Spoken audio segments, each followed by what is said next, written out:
Raymond from RTHK. Many of the foreign domestic helpers have said most of the employers have deducted $100 from their salaries to cover the levy that you're calling to abolish.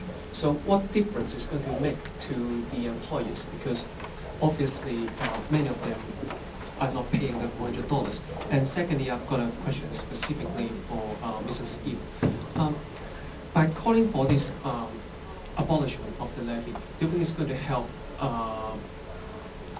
you more popular among the voters in Hong Kong Island, who many of them have hired domestic helpers? Thank you.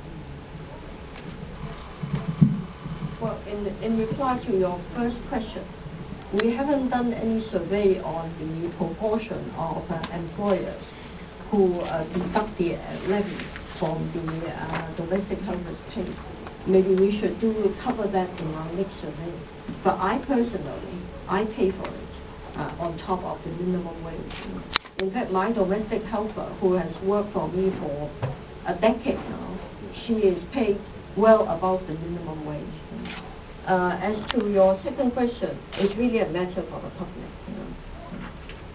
May I ask a follow-up question regarding the first part? It's very well that business, if you are a very good employer, but according to the Mays themselves, the majority, or dare I say, many are not. So can you tell us? Yeah, you see, when the government introduced the levy in 2003, they imposed $400 on the employer, and at the same time, they deducted the minimum wage by $400.